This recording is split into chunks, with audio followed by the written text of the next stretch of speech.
Hi, Operative back again of Gamers Roundtable and doing a revisiting of the PlayStation 2. Now, this baby here, man, this is definitely one of those game changers.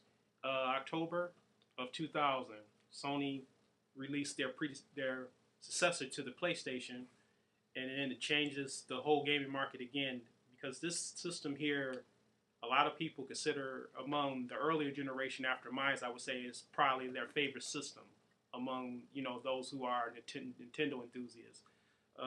This system went on to sell nearly over 145 million systems worldwide. It was released in October 2000 again.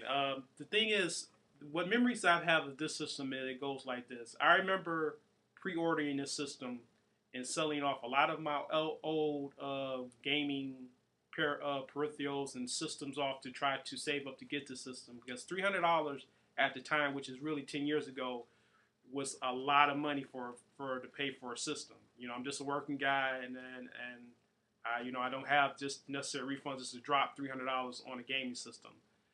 But I remember the night that it came out, I wasn't able to be at the midnight launching, so I remember sitting at work because I worked nights at the time and sitting home, very nervous. Like I hope a system left over for me. I hope a system left over from me because I reserved my system at Funko Land. Those of you who remember Funko Land, that place, some people have very different opinion of how they felt about Funko Land or GameStop as it is known now. About selling their games off and how they feel getting jacked sometimes. But that's another, like I said in my previous video, another rant and rave I can go on to for another hour or so. But this is not the place. We're talking about the revisiting of a PlayStation 2 here. Right here we have currently here is a launch system. Yes, it is. This is currently a launch system that I got during launch day. And I remember walking in Funko Land and just picking it up, and the guy told me he had one for me, and I was like so ecstatic and so surprised, like wow, I actually got one because I had no hopes in getting one. But the thought did enter my head, I have to admit, about trying to go the eBay route and trying to sell it. Because I asked a few people, did they want to buy it to try to make a profit of it, but it never happened. So I just went ahead and kept my system, and I still have it today, as you can see. It still works. Sorry, I don't have it plugged up just to show you proof that it does, but you have to take my word for it. The system still works. So maybe as some of them say, take a little jab at Microsoft. Maybe you want to wait and make sure that your R&D is done first before you just launch a system out there and just add solutions on how to fix the problem instead of just totally eradicating the problem, period. Not to say that sometimes being old, it can get a little finicky sometimes, about starting up disks or the network working sometimes, but overall the system still works and I still get a lot of enjoyment out of it. One of the games I definitely have to say off the system that I love playing was the SOCOM.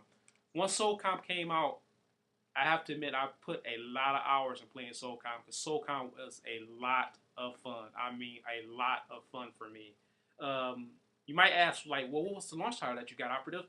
Well, the launch title I bought at the time was Summoner, I believe. I don't know. I no longer have it because I didn't really find it that much fun. It wasn't really until Metal Gear Solid Son of the Patriots came out was when I really started playing the system a lot. But once Sony entered the market and gave us the network drive that you see on the back of the system here is when really it changed for me, and I really started playing PlayStation a whole lot. And like I said, I sank a lot of hours into SOCOM.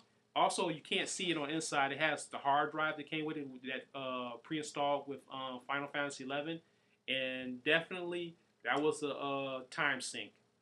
I admit, I definitely got caught up in the hype of that game, and I played a lot of hours. I remember hearing a lot of other YouTubers such as Pete Dorr, Johnny Millennium, the Happy Console Gamer, sinking a lot of hours and playing Final Fantasy 11. To the point that you start to wonder, man, to yourself, like, I need to ease up because I'm letting life pass me by because I'm sinking so much hour into this game. But I say the system definitely got a lot of use out of it, and it's great that it still works today. About 2004, you can see on the back of the screen on here, they released the PlayStation Slim, which is noticeably a lot more slimmer, as the name hints, on the profile system itself and a lot more lighter, and you get it for 99 bucks. I don't have a PlayStation Slim. I just didn't feel the need for it because I felt like I still have my original PlayStation 2, so I don't need to upgrade just to get another PlayStation just to have one around.